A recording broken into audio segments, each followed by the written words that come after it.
Rádio. Unaerp. Cruzada Jurídica. Produção e apresentação dos professores Luiz Scarpino e Rafael Tomás. Buena, você, caro ouvinte, querida amiga, e aqueles que nos acompanham depois, não no online, não ao vivo, mas online, posteriormente, no canal do YouTube ou no Facebook. Estamos começando mais um Cruzada Jurídica, esse é o episódio número 4. Eu sou Luiz Scarpino e está aqui ao meu lado Rafael Tomás. Tudo bem? Boa tarde. Ô, tá animado, hein, Rafael? Vamos lá. Pouco café. Pouco café, é muito antialérgico. Mudou o clima em Ribeirão Preto e meu nariz já foi pro saco. Calma, nós vamos começar, vai ter... E hoje nós temos a participação especialíssima do professor Bruno César da Silva. Isso, é defensor público, é colega nosso professor na UNAERP. Bruno, fala um oi pra galera aí. Boa tarde, pessoal, um prazer estar aqui com vocês hoje. Espero que a gente tenha uma boa prosa. É isso aí, Bruno, ele vai ser o nosso entrevistado da semana, mas ele já tá aqui no estúdio e o microfone aberto, a qualquer momento pode intervir nas nossas locuções. Mas, Rafael, calma que nós temos uma trilha sonora pra cima e você vai se animar bem. É, pra acordar mesmo. Pra acordar. A primeira você vai ver que é bem levinha pra ficar paradinho. Mas hoje o programa vai ter lá o primeiro bloco, a revisão da pauta. Tá ficando meio previsível os assuntos, né, Rafael? Não tem como ser diferente. Né? Então, dilema... Nós não somos uma franquia da Lava Jato. Porém... nós não somos monotemáticos, porém... É meio difícil no Brasil de hoje problematizar alguma coisa que não tenha ligação com isso. Né? E o noticioso, então, nos traz a seguinte temática: dilema da crise, julgamento do TSE ou impeachment, que é o caso do nosso presidente em exercício, Michel Temer, no qual nós vamos aí trazer algumas luzes a um debate que às vezes acaba ficando um pouco enviesado. No segundo bloco, Direito e Cultura, nós vamos trazer uma proposta um pouco diferente, né, Rafael? Isso, a gente vai falar um pouco de Direito e Literatura, mais especificamente, né, da literatura e as projeções com relação às relações de poder, o modo como isso é descrito. E evidentemente que o by the way disso também está ligado à temática da semana, né? Sim, vamos tentar fazer essa conexão. E no terceiro bloco, como já havia adiantado, o professor Bruno Silva, defensor público, nosso colega aqui na Universidade na área de processo civil e também criança e adolescente, e vai estar aqui para comentar com a gente aí sobre os seus livros e sobre o seu trabalho aí, suas pesquisas bastante interessantes. Vamos lá? Os trabalhos técnicos de DJ Andrei, na locução do professor Gil Santiago. Essa é a Rádio UNAERP. E vamos então de primeira música, bora? Na Rádio UNAERP, Cruzada Jurídica. É isso aí, galera. Vocês curtiram Sabaton, Metallica, som pesado, é triste, mas... Triste, porém verdadeiro. Não tem nem qualquer conexão com a realidade, é uma mera coincidência, enfim.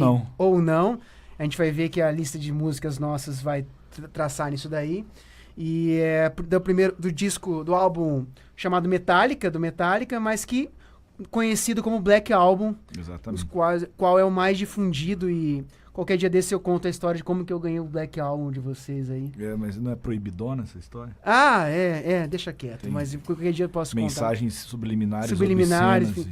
Sabe aquela história? Você já viu aquele programa da Bela Gil uma vez? Não, esse tipo de coisa eu não assisto. Eu já disse uma vez que eu sigo a risca, que é a prescrição do Montaigne, assim, aquilo que me deixa triste eu não vejo. Aí tem um meme da internet que é: você pode substituir algo por alguma coisa, né? E eu vou me revelar aqui, enfim, não tem nenhum problema, até porque não é algo que me compromete, mas eu acho que o passado, às vezes, ele pode ser edificante, como a gente pode superar na vida. Certa feita... História magistra vitae. Certa feita, um primo meu morava na ensolarada Fortaleza, e um primo meu foi nos visitar e levou lá a tiracolo o Black Album do Metallica. E ele então se encantou pelas belezas e Cantorias. e cantorias cearenses e nordestinas, nos quais, na época, o que estava pegando, né, nos anos 91, 2, 3 ali, era o Axé Music.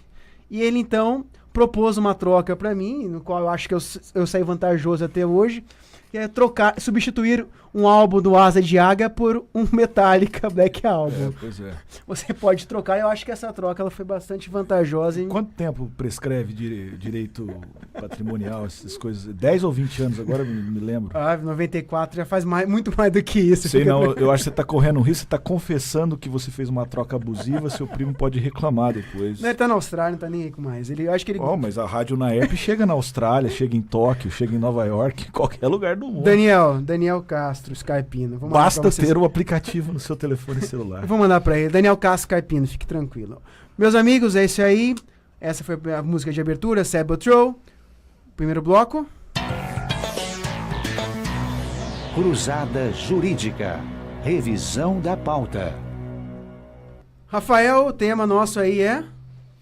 É impeachment ou cassação pelo TSE? Dilemas da crise, né? Enfim, vamos contextualizar, como eu sempre costumo fazer no início da nossa fala, para depois a gente começar a fazer alguns debates e alguns pontos jurídicos e me interrompam a qualquer momento. Bruno, o microfone está aberto.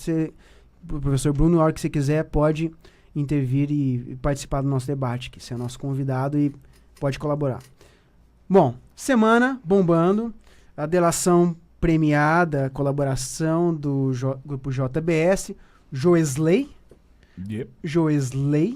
Batista. Wesley Batista. Amado. Opa, não. Não, esse Amado não. não tem.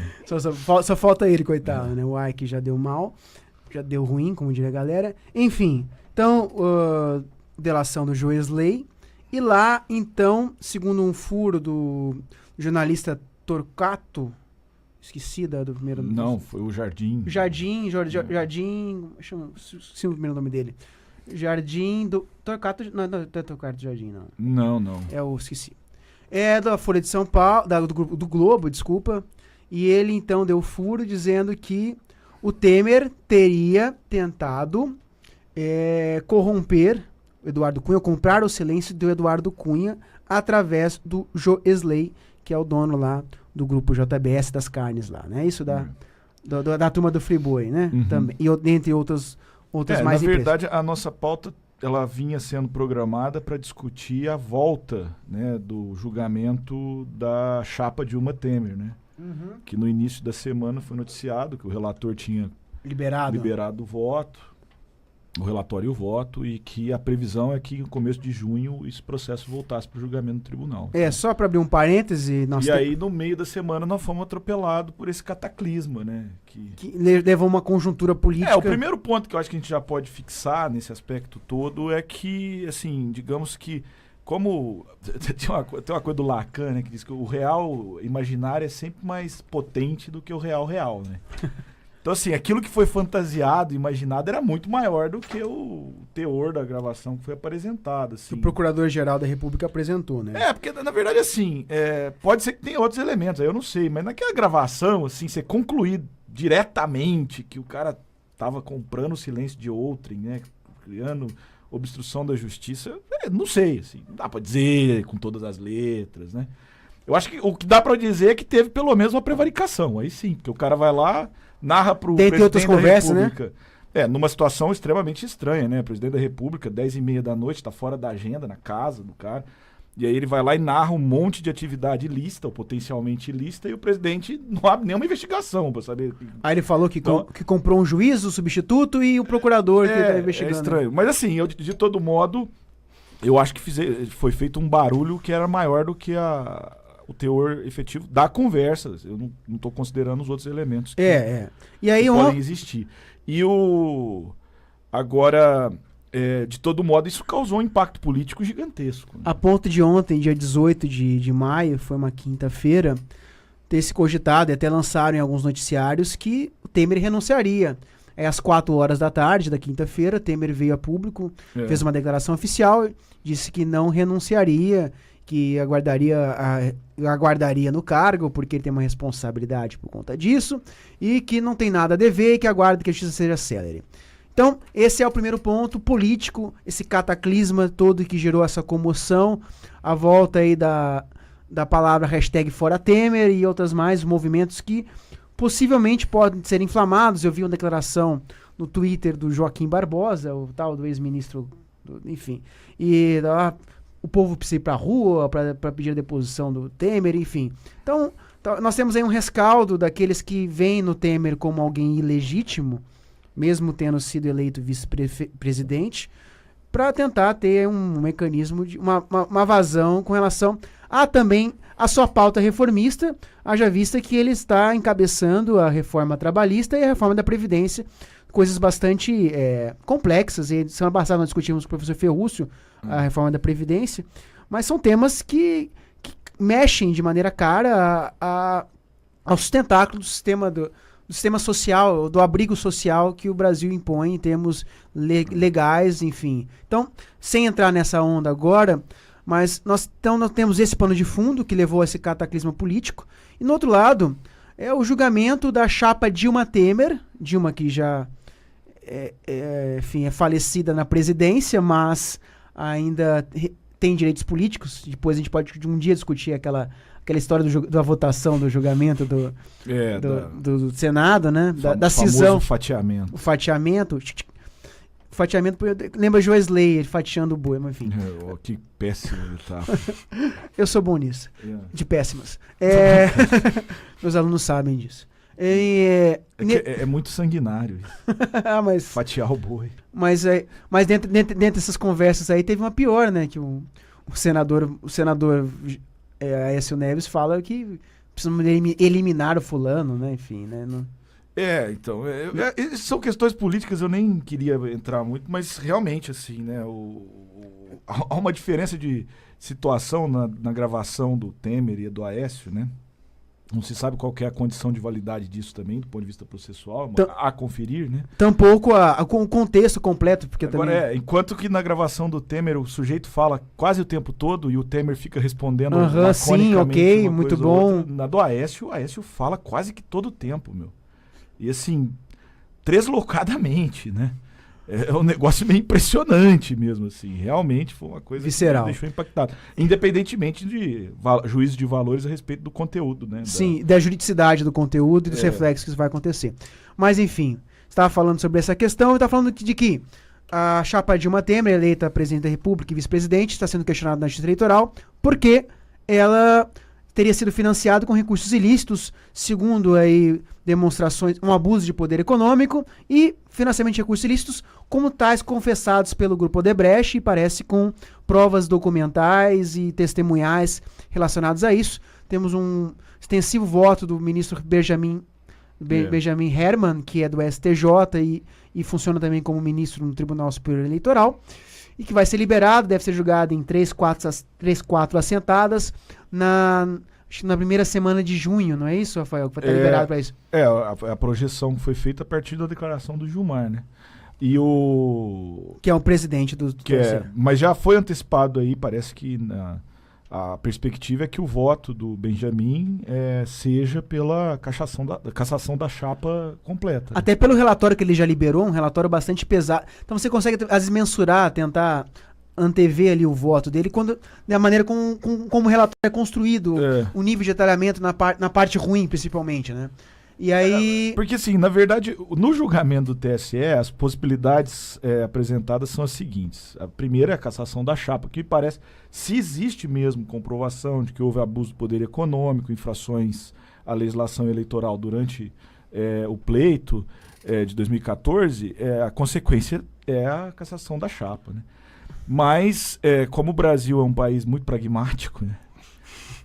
Consequencialista, então todo assim, não, mas se a gente caçar a chapa, a gente vai criar um problema maior agora do que, né, a própria aceitação da violação da lei eleitoral. Então, portanto, a gente precisa encontrar uma situação que politicamente acomode melhor as coisas. Como o Supremo gosta de falar que faz. Exato.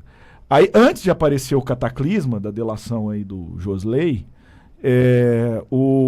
da JBS, existiam duas posturas. A primeira era que separaria a chapa, as contas da chapa. Então, uma coisa seria do presidente, no caso a Dilma, né, a candidata a presidente, e outra seria do vice, que seria o Michel Temer. Então, Algo inimaginável. É. Até na jurisprudência consolidada do TSE. pois é. Não há precedente, zero precedentes aí. Porque não faz sentido nenhum, na verdade, né? Porque, como assim? Então toda a ilicitude ficou na conta da presidente e na conta do vice não tem nenhuma, zero. Assim. Então, E a Dilma fez questão de mostrar que tinha 1 milhão das contas dela para contas do vice-presidente. E outra, uma postura que entra em curto-circuito com uma parcela dos apoiadores do Temer na época do impeachment, porque eles diziam assim, porque havia a crítica que era a crítica genérica do PT e associados, de que havia um golpe em curso, uma vez que o presidente eleito tinha sido a Dilma, né, a presidente eleita tinha sido a Dilma e não o Temer, portanto o Temer estava chegando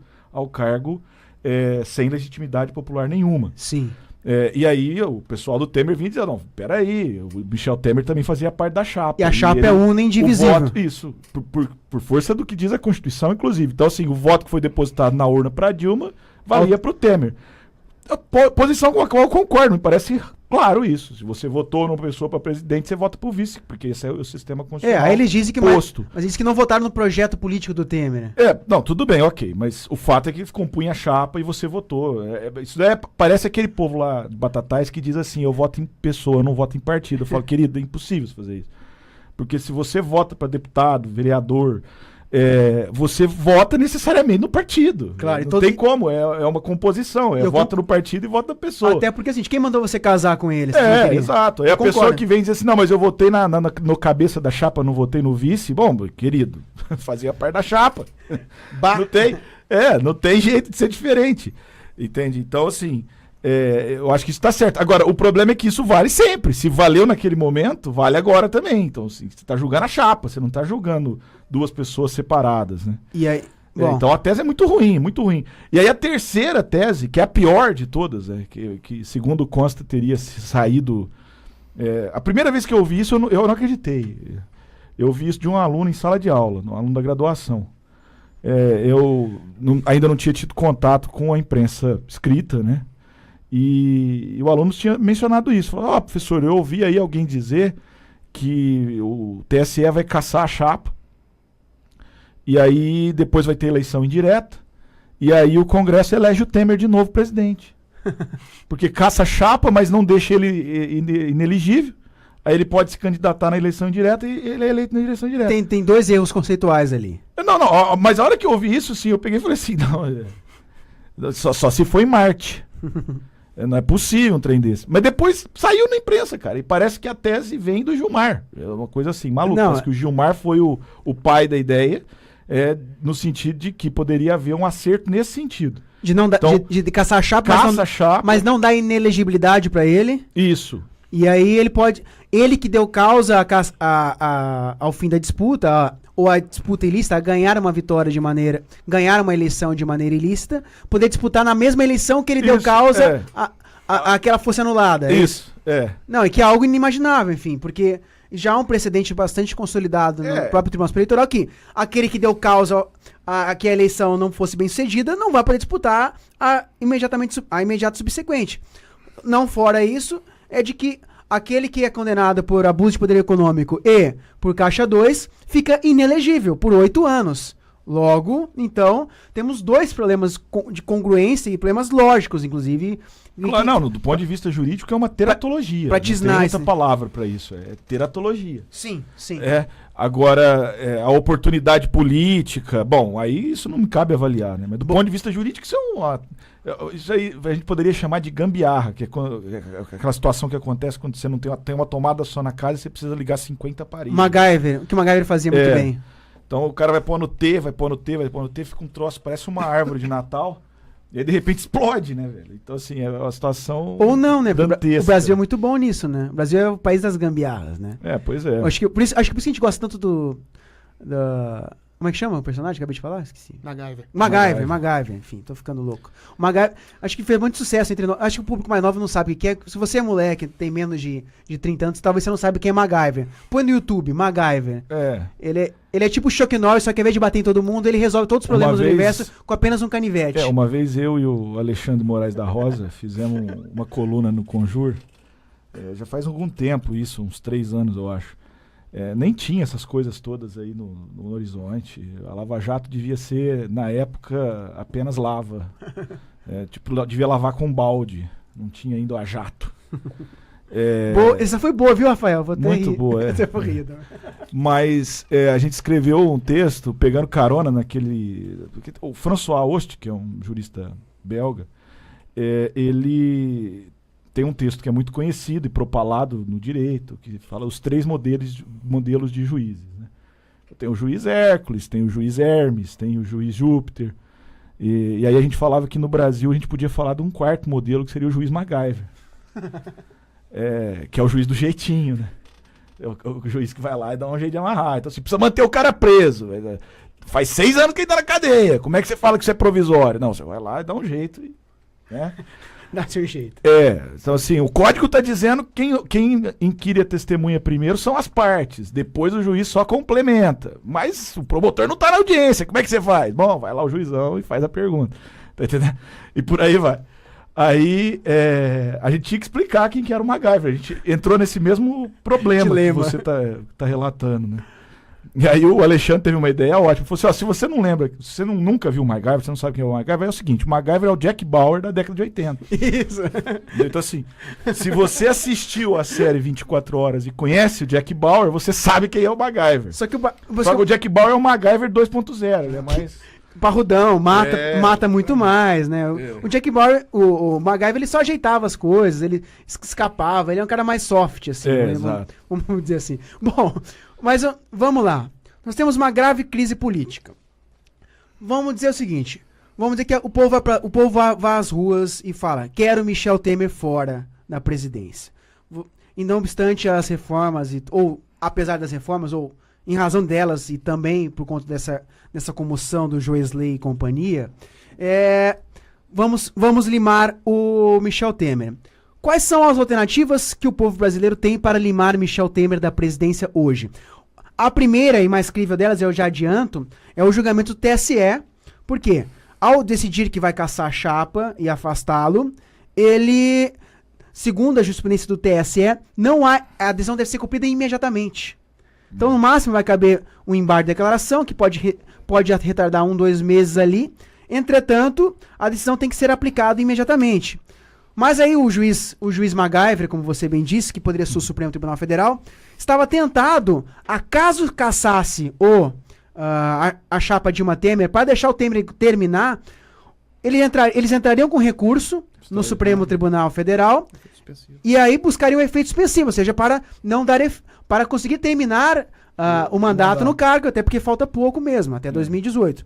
E aí esse seria o contexto. Agora, diante de tudo isso, não sei se o Supremo Tribunal Federal, com o povo no seu encalço, daria um efeito suspensivo a um recurso desse, se eventualmente o TSE... mas aí você vê, até porque esse efeito não é um efeito normal, né? Tudo isso que você está relatando, Luiz, que eu concordo com o que você está dizendo, é um troço que é muito sintomático, porque mostra que o direito perdeu o jogo.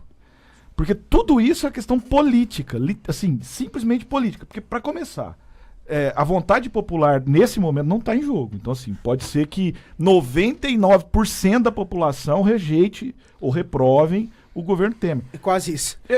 Que seja, mas isso não é motivo para um presidente ser afastado. Não no Brasil. Então, no Brasil. Você precisa de uma confluência de fatores. No caso do TSE, os fatores são exclusivamente jurídicos. Exclusivamente jurídicos. Aí é aquela coisa, o direito doa quem doer. Então, se tem que caçar, tem que caçar. Não tem que caçar? Não tem que caçar.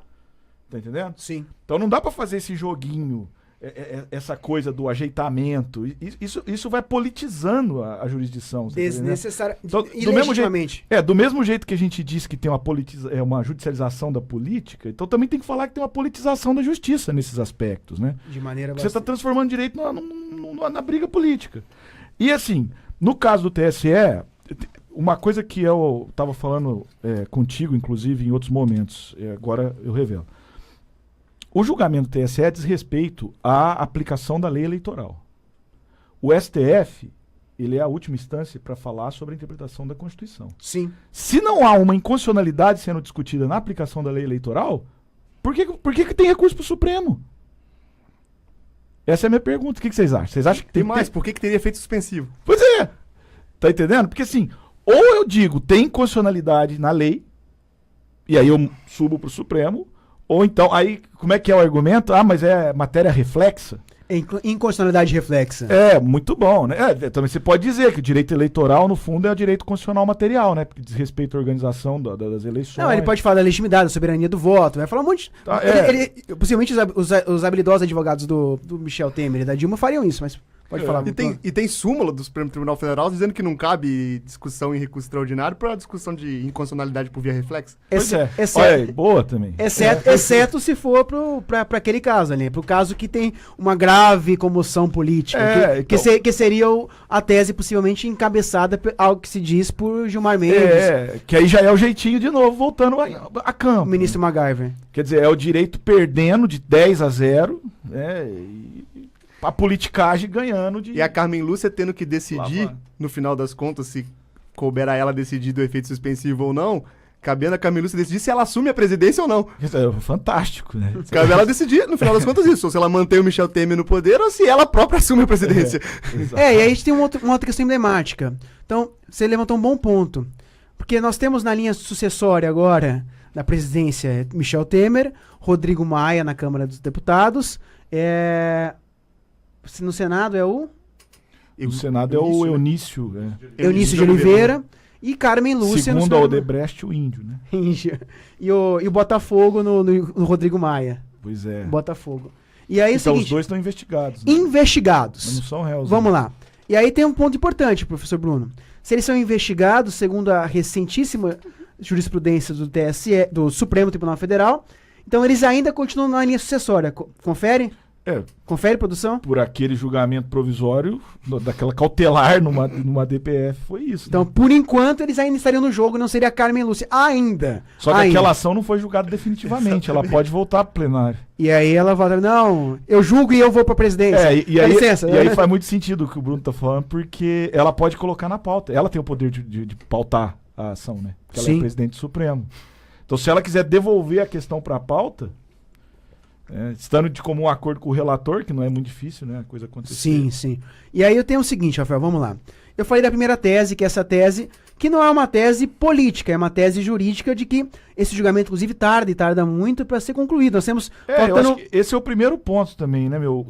A gente está discutindo uma questão eleitoral mais de 3 anos depois da eleição, cara. É dantesco. Sabe? Isso é muito bizarro, porque...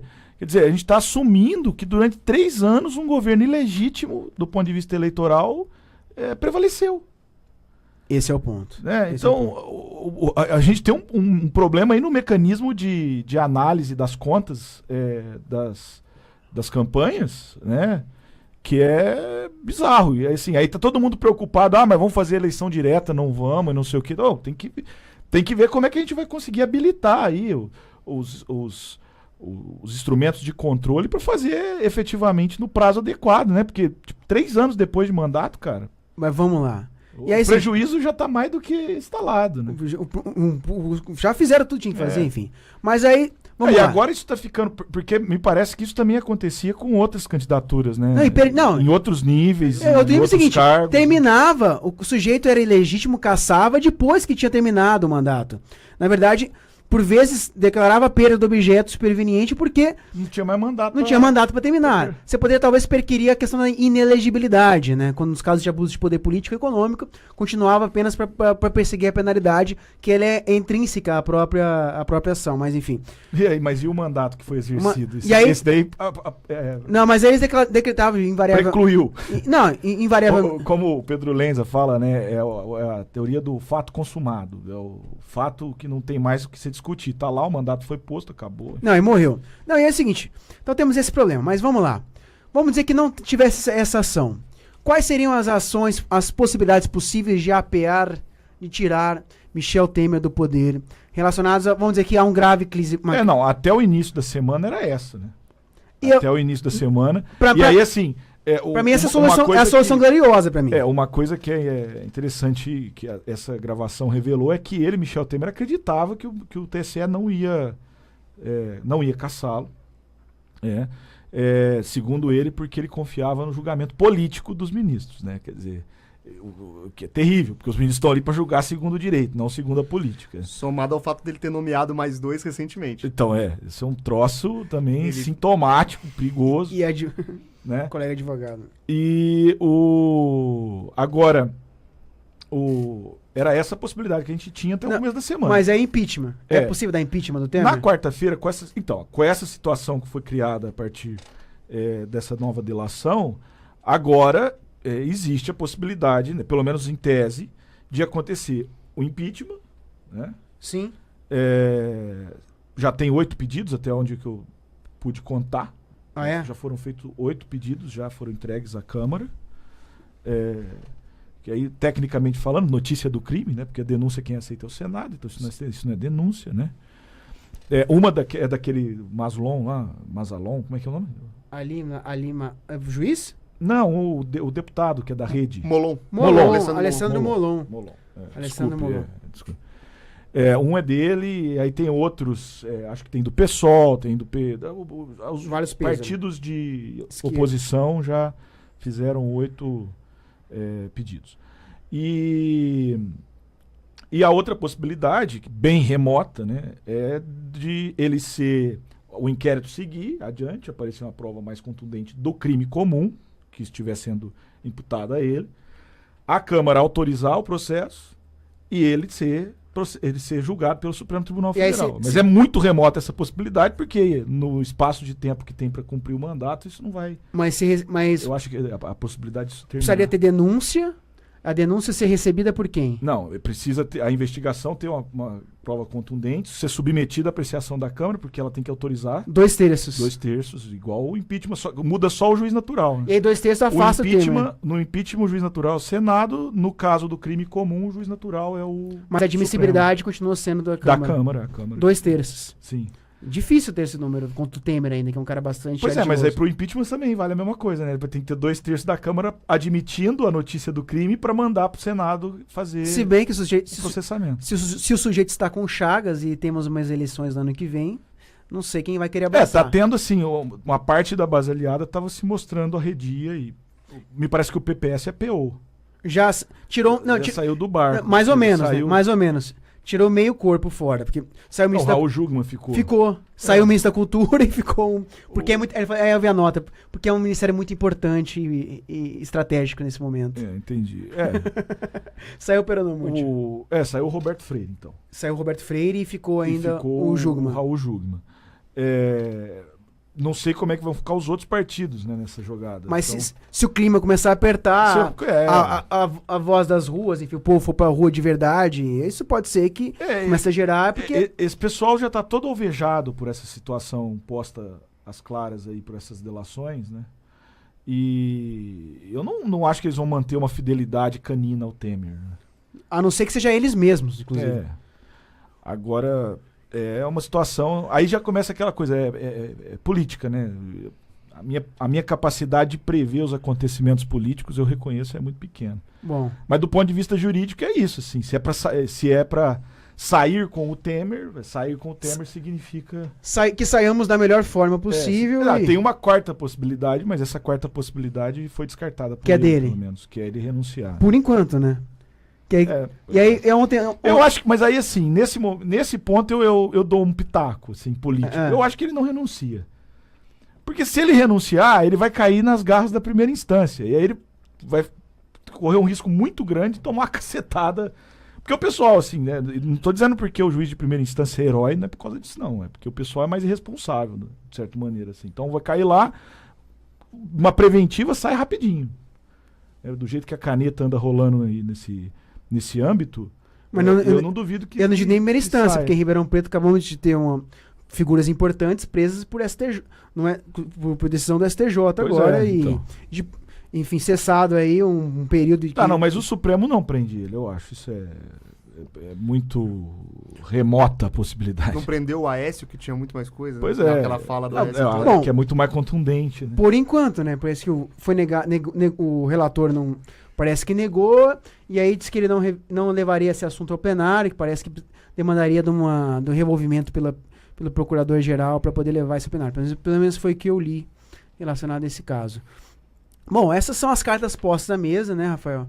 E vamos aguardar os próximos acontecimentos. Talvez semana que vem a gente tenha que nos ver a única coisa tragados que eu acho, por esse... A única coisa, assim, porque eu sou um constitucionalista conservador, eu gosto de dizer isso sempre, me orgulho disso, porque eu levo a sério a Constituição. E aí, assim, aconteça o que acontecer, a minha preocupação é conservar a democracia e preservar a institucionalidade. Então isso significa, Michel Temer caiu, como gostam de dizer no populacho, beleza, eleição indireta pelo Congresso, é isso que a Constituição reza, artigo 81, parágrafo 1º. Qualquer outra tentativa de sair disso é invencionismo jurídico, professor Pardal do direito. Porque interpretar... Nós falamos um pouquinho semana passada, porque o Código Eleitoral diz que as eleições seriam diretas, mas em todos os outros casos, né? Por uma reforma de 2015. Mas isso é ótimo, né? Porque aí você está interpretando a Constituição conforme a lei, né? Não, tô dizendo assim. Não faz sentido nenhum. Só pra fazer uma propaganda, amanhã tá saindo uma coluna do Conjur minha sobre isso, né? Eu tô falando, devemos levar a Constituição a sério, essa é a ideia. E aí um dos pontos que eu tô colocando é esse, né? Com essa tese, o juiz Marshall, que é o pai do controle de constitucionalidade, deve estar revirando no túmulo, né? Porque a tese básica do Marshall, que aqui no Brasil tem gente que chama de doutrina Marshall, inclusive gente que está defendendo essa tese aí. Tem livro didático que vai explicar o que é Constituição no sentido formal, supremacia, e escreve lá, doutrina Marshall. O que é a doutrina Marshall? Você não pode alterar a Constituição por meio de lei ordinária. Sim, óbvio. Se você altera o conteúdo constitucional por meio de lei ordinária, na verdade, a Constituição não tem supremacia nem rigidez, né?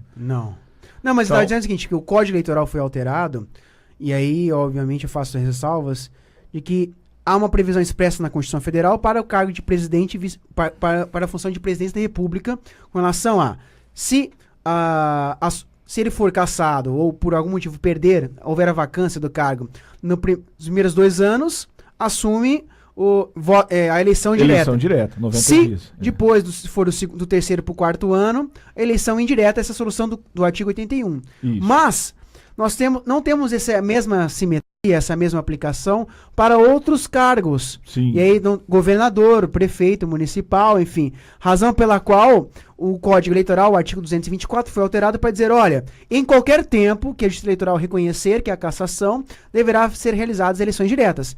Como vai acontecer agora, ao que nos parece, no Amazonas, porque houve a cassação lá do governador do Amazonas.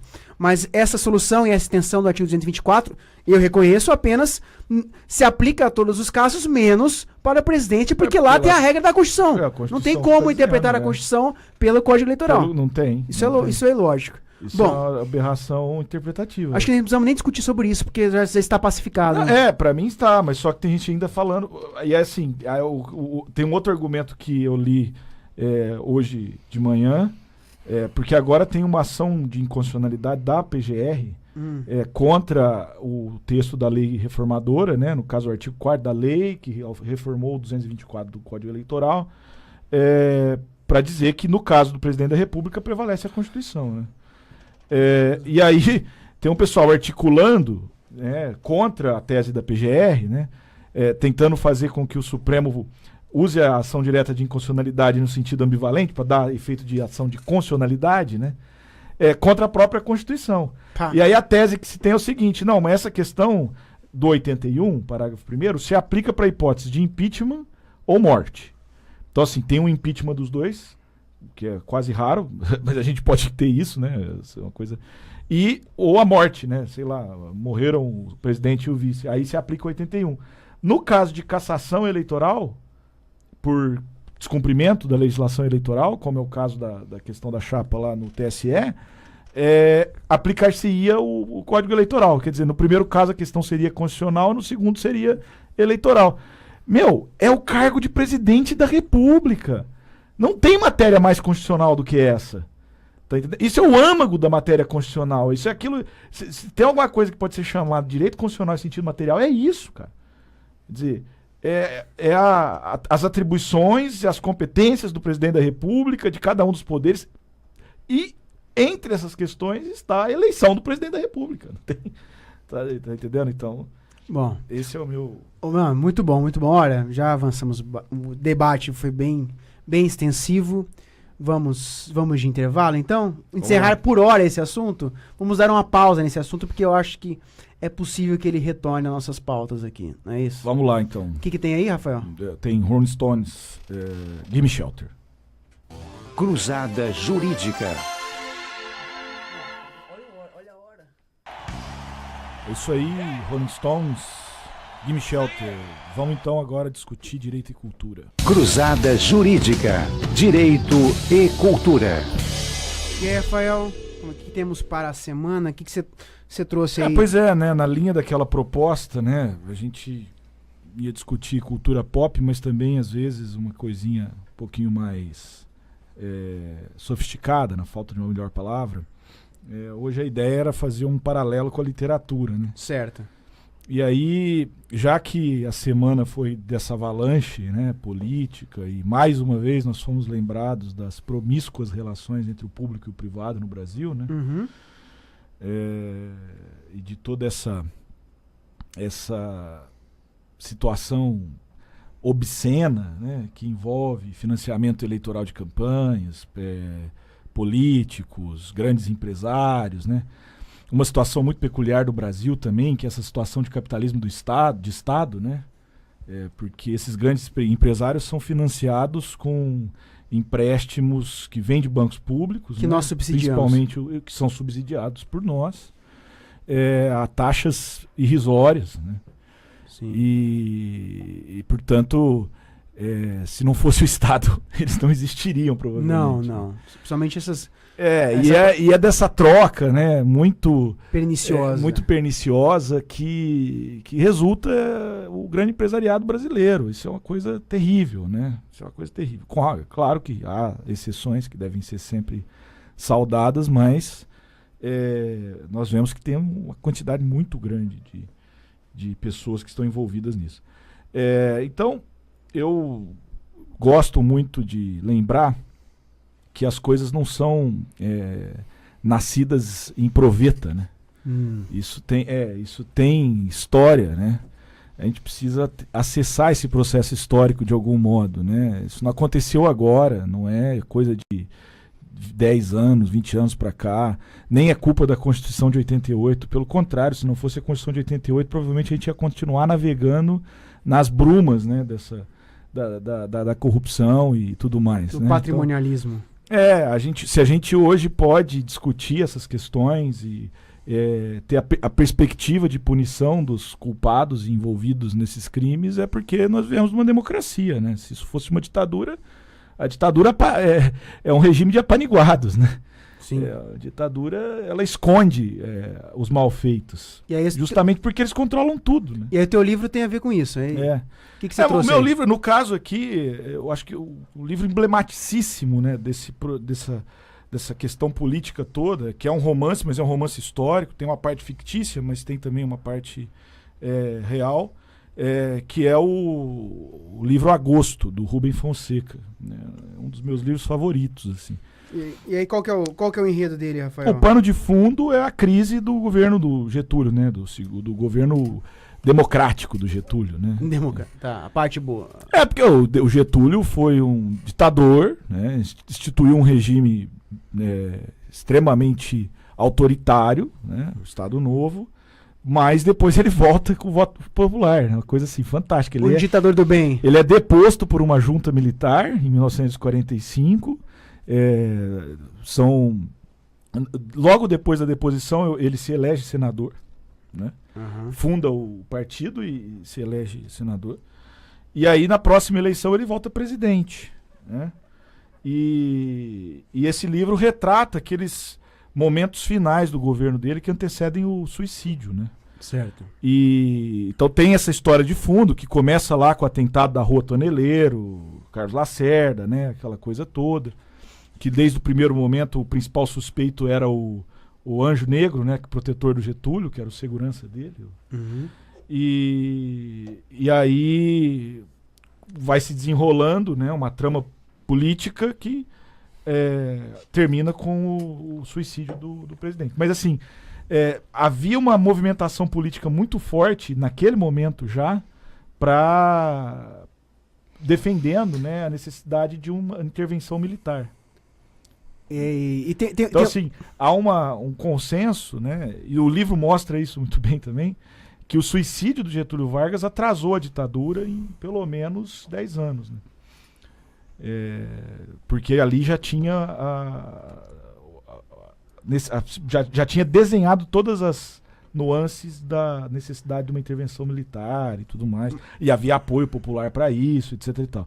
Quando o Getúlio se suicida, há uma comoção generalizada, ele se transforma num mártir. E aí dá uma acalmada no assunto, e, enfim.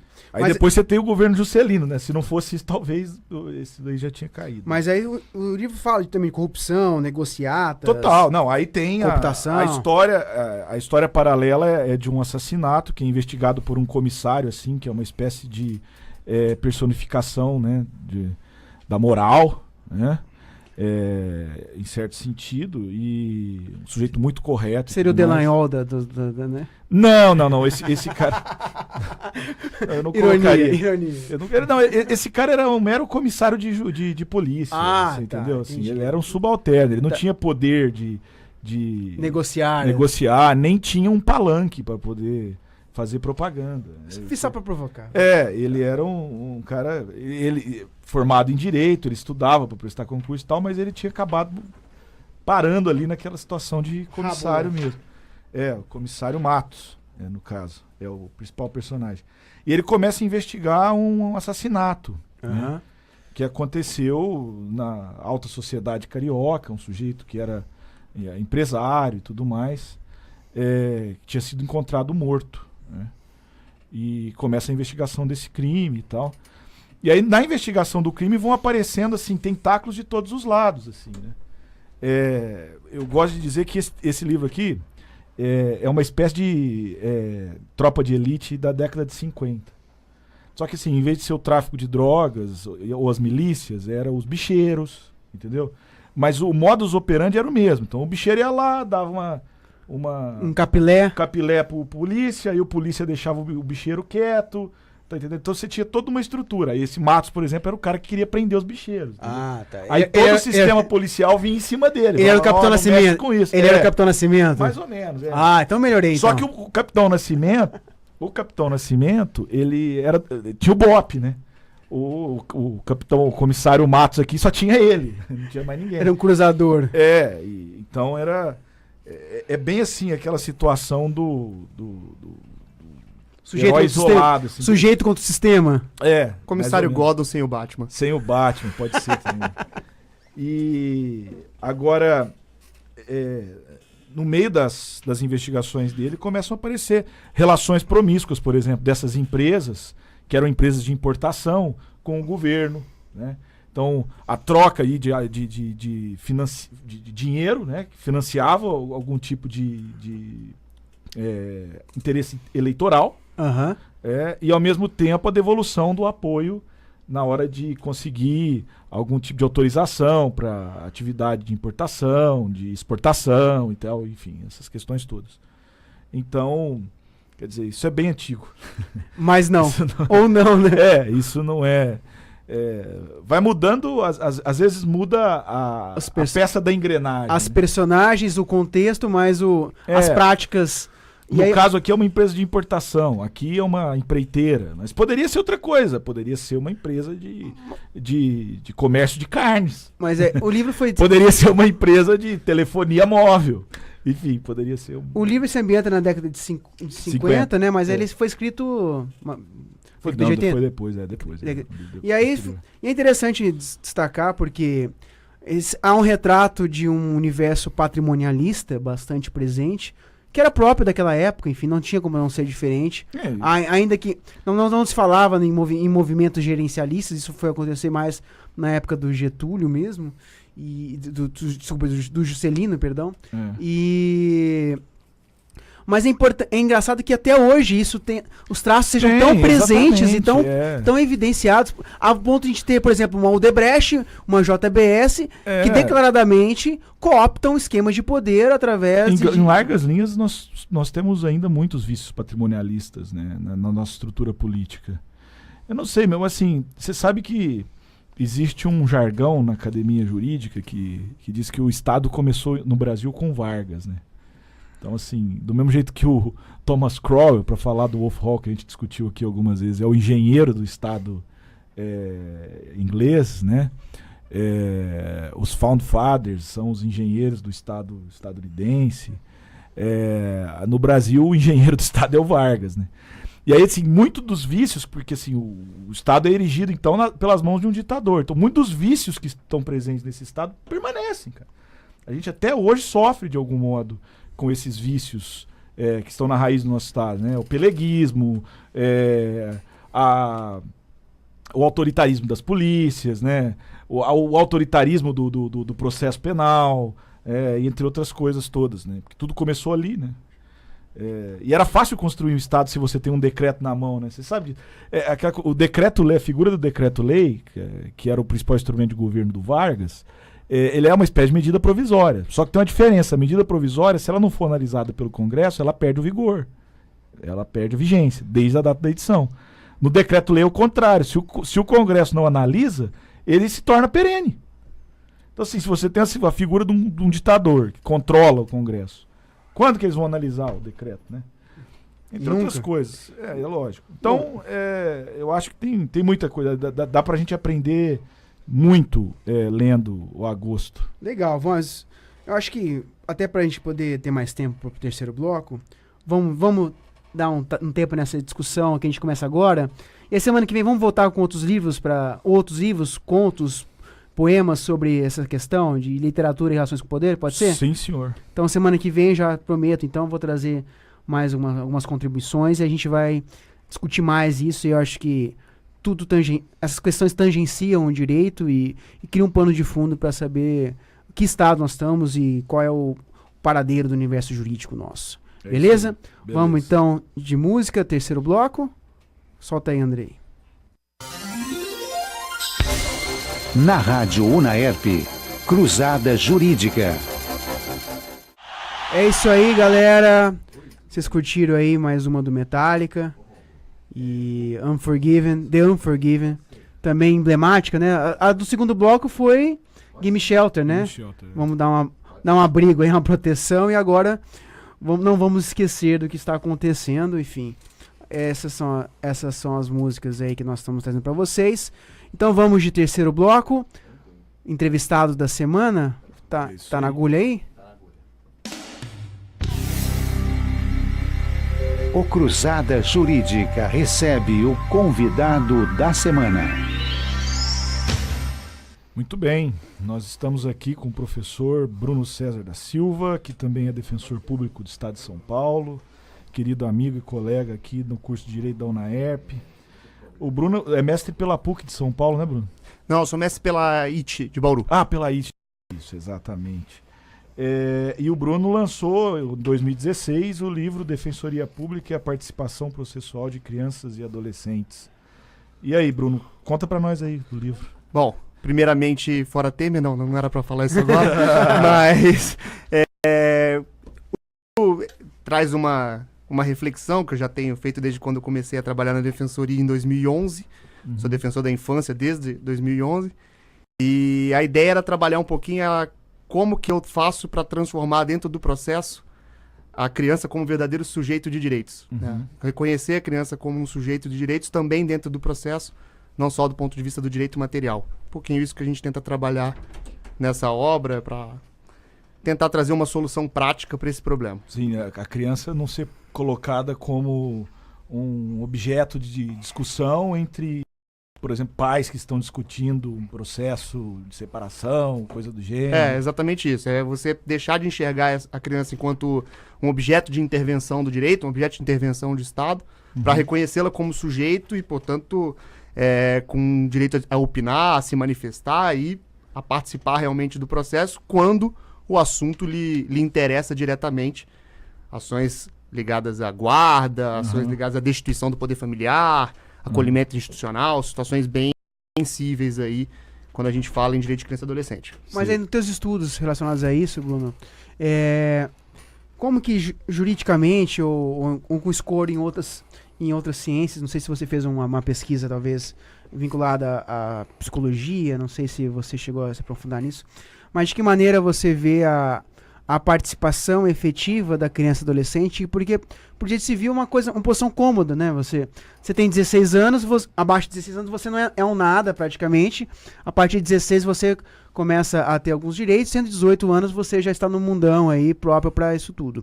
Mas nós temos o Estatuto da Criança e Adolescente, enfim, e ele traz... Tem o princípio da proteção integral também, né? Que é a Constituição, tratados, né? Agora, enfim, e...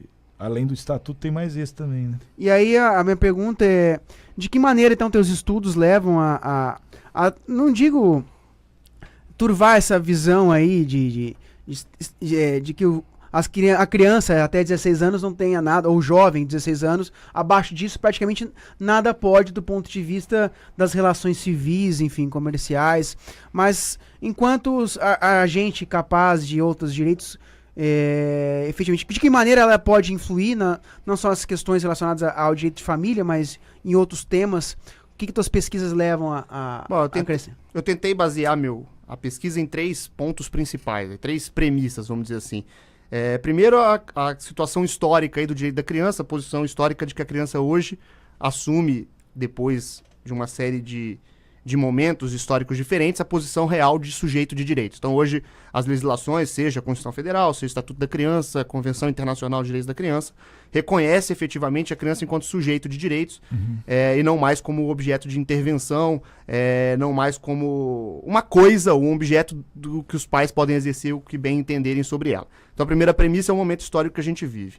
A segunda eu parti de uma ideia de um controle de convencionalidade, de que o Estatuto, quando fala que você precisa garantir a oitiva da criança e dar a ela curador especial, que você tem que interpretar à luz da Convenção Internacional de Direito da Criança, que traz de forma expressa o direito da criança de participar efetivamente a respeito de todas as decisões, sejam elas dentro do processo, sejam fora do processo, que lhe sejam de seu interesse. Então, seja na criação de políticas públicas, seja numa decisão processual, todo ato de Estado. A Convenção Internacional de Direito da Criança diz que você tem que ter formas de colher essa opinião da criança e levá-la em consideração na hora de decidir. Essa Convenção Internacional de quando? Essa Convenção Internacional é de 1979, mas no Brasil veio reconhecida só na década de 80. Então a gente tem a gente tem ela incorporada. Já está incorporada, o Brasil já aceita, mas aplica ainda de uma forma bem singela, vamos dizer assim.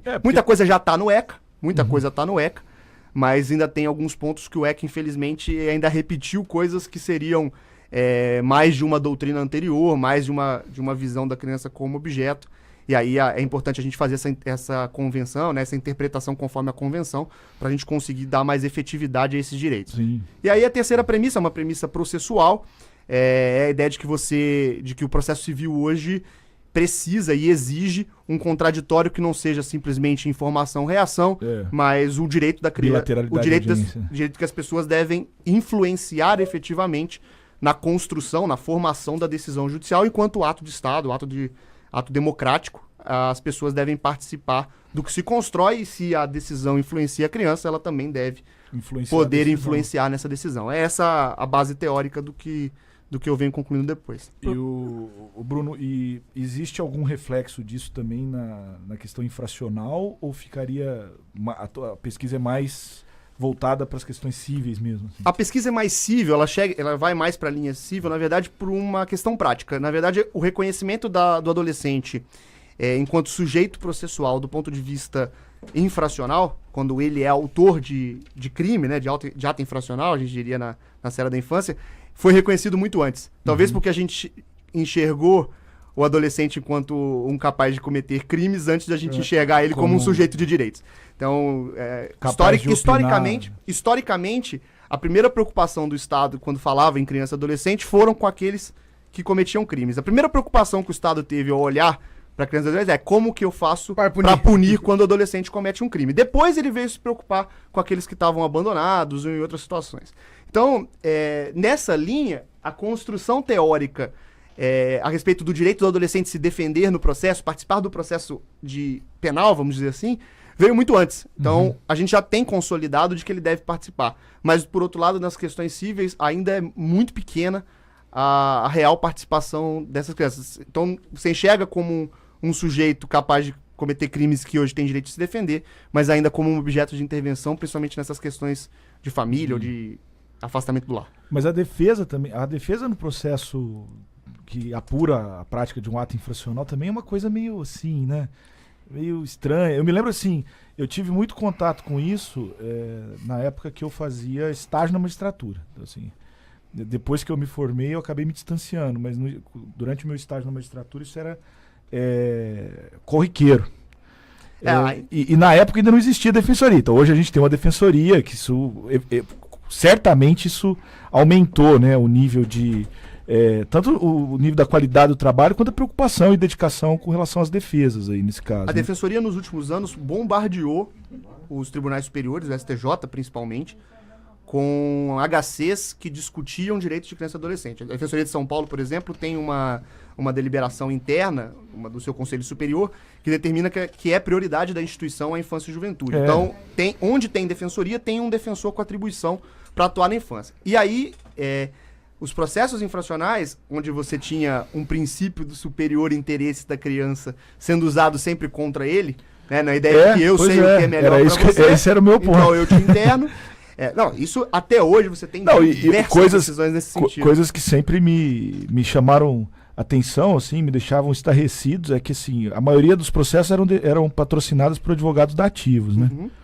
E assim, advogados dativos que faziam aquelas manifestações que claramente trocavam o nome do defendido anteriormente por um outro, às vezes assim com erros crassos, tipo se referindo ao adolescente como réu, se referindo ao ato infracional como crime, né? Então, não que isso seja uma coisa assim, mas demonstra que não existe tanta preocupação técnica. Mas né, só de ter a defesa técnica, Rafael, esse adolescente já estava talvez mais bem defendido do que outros. Pra você ter ideia, há alguns anos atrás, num voto bastante profundo do Sepúlveda da Pertence no STF, ele teve que afirmar, isso teve que chegar no STF para afirmar que a condenação, né, a aplicação da medida socioeducativa de internação, quando o próprio advogado do adolescente pediu a aplicação da medida de internação, que essa sentença era nula, né, por violação à ampla defesa.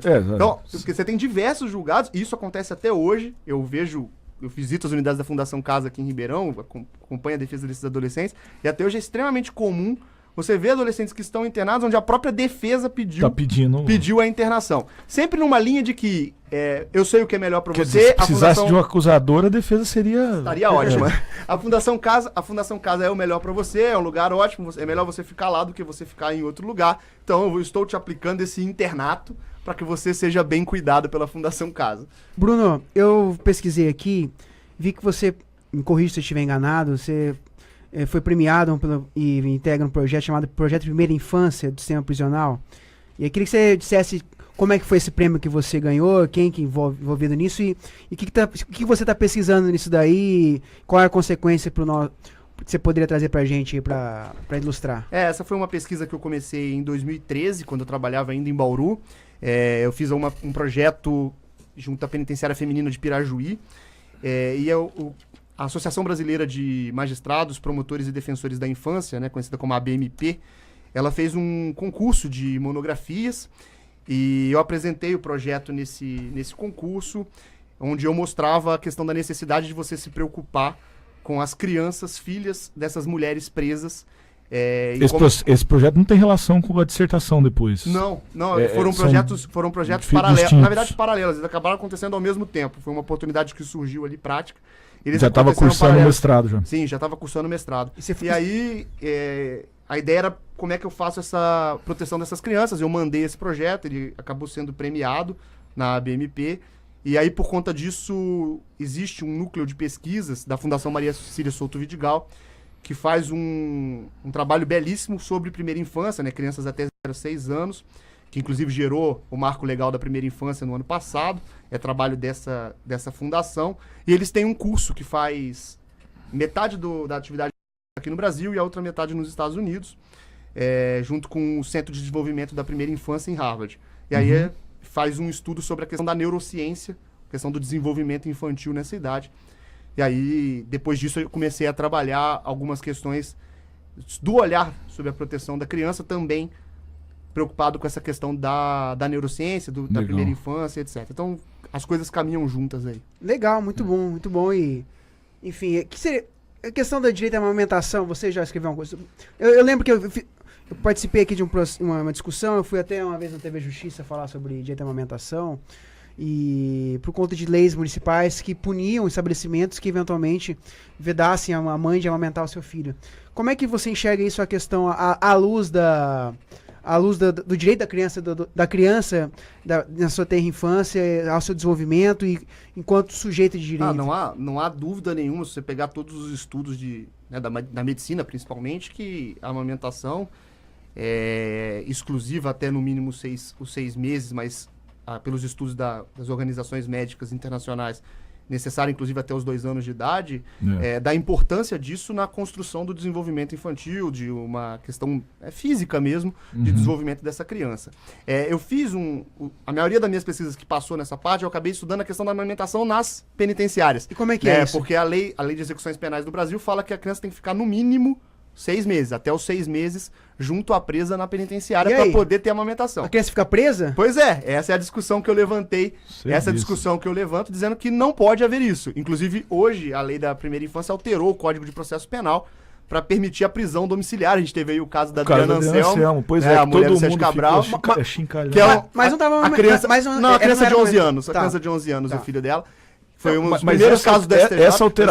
Essa alteração que é importantíssima só ficou assim no holofote por conta desse Por causa da caso. Adriana Anselmo. E numa aplicação, talvez, enfim, importante, mas talvez... Mas depois fulcral. mas foi muito interessante essa decisão, porque havia uma resistência muito grande dos tribunais superiores, e principalmente do Tribunal de São Paulo, aqui, ainda em primeira e segunda instância, em aplicar essa questão da prisão domiciliar. Depois do caso do Adriana Anselmo, a coisa começa a mudar um pouco de figura. Não sei que se gera um certo constrangimento em falar assim, será que eu dei pra Adriana, como é que eu não vou dar pra uma outra pessoa com um bebê de colo e que não tem nenhum amparo familiar? Mas isso começou a gerar certas decisões positivas no STJ. E aí a gente consegue partir de uma premissa de que, bom, se eu tenho uma criança que precisa dessa mãe, a minha primeira opção é tirar essa criança do cárcere e não colocá-la no cárcere. É porque é uma visão revanchista que a gente tem, né? De vingativa. A mãe cometeu um crime, então vou prender o bebê junto também, enfim. E aí, imagina isso pra formação da criança. Mas, Bruno, só uma coisa. Essa questão da prisão domiciliar, ela veio com uma reforma em 2016, março de 2016. Isso, maio. Março de 2016. Mas ela é para prisões provisórias, né? Exatamente. No caso da prisão definitiva... Não tem previsão legal expressa, mas a gente já tem feito... Inclusive hoje o colega está indo para discutir a gente escreveu uma tese institucional, está indo discutir um pré-encontro da Defensoria hoje mesmo, ele está indo para lá, Defensoria de Execução Criminal aqui, a respeito da aplicação disso por conta do artigo 117 da LEP, que fala na possibilidade de colocação em prisão albergue domiciliar, mas o 117 fala só para aquelas que estão em regime aberto. Certo. Mas por conta da questão do 227 da Constituição, a interpretação conforme, nós estamos tentando defender, e a gente já conseguiu uma decisão aqui em Ribeirão, e tem uma decisão em Santa Catarina e uma no Paraná, autorizando também a colocação em prisão domiciliar daquelas que já estão sentenciadas ou mesmo condenadas definitivamente. Então, já existe um raciocínio teórico caminhando para que isso se aplique também para me parece fazer muito sentido. Só que nesse caso você teria uma restrição aí com relação à prisão provisória, porque a prisão provisória fala em criança até 12 anos, né? Isso, criança até 12 anos, fala o Marco. E aí, nesse caso,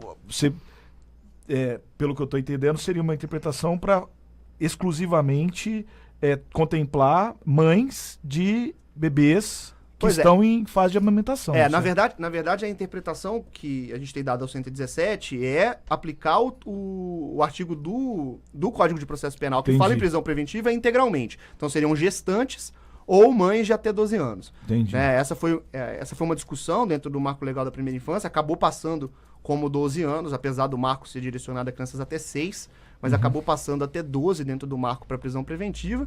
Então a gente entende que isso se aplica também para prisão albergue domiciliar quando da executada. Nesse caso, Que a então, interpretação é a mesma, não faz muito sentido, você imagina, ela isso foi foi colocada em aprovado em liberdade. 2016, né? Foi. Isso, você coloca a mulher em liberdade porque ela está sendo processada, mas na verdade o fundamento não é pela ausência de cautelaridade, é porque ela tem um filho.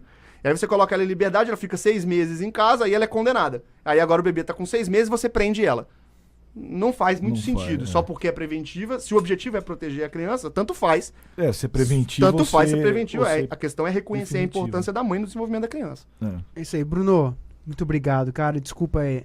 Mas o programa já foi estendido, inclusive, né? Nós tínhamos uma previsão dele. Não, tem muita coisa pra discutir. O Bruno tem que vir aí depois. Bruno, você eu já ia- Estou sempre à disposição. Eu Uma que coisa agradeço. que eu ia vamos deixar no ar aí pros ouvintes depois refletirem, mas uma coisa curiosa, né? Essa medida, que é uma medida protetiva, foi aprovada em 2016, sendo que, assim, 2015 foi um ano terrível, né? Quase que a forceps aprovar uma emenda para reduzir a maioridade penal, aquela coisa toda. Pô, fica no ar esse negócio. Mas precisamos discutir essas questões, então, talvez. À disposição. Tem algumas questões políticas que envolveram isso aí que são bastante interessantes, que a gente Bruno- tem espaço para discutir. Bruno, se não for na Vamos próxima lá. semana, nos próximos programas, esperamos contar contigo aqui.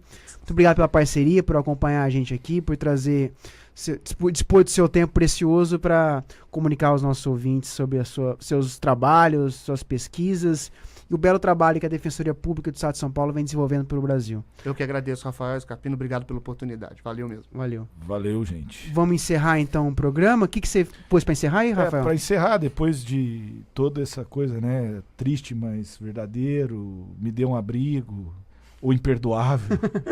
Vamos agora de um pouco de esperança, né? You can always get what you want. Stones também. Bora lá. Valeu, gente. Até. Valeu. Você ouviu na Rádio Unaerp Cruzada Jurídica. Produção e apresentação dos professores Luiz Scarpino e Rafael Tomás.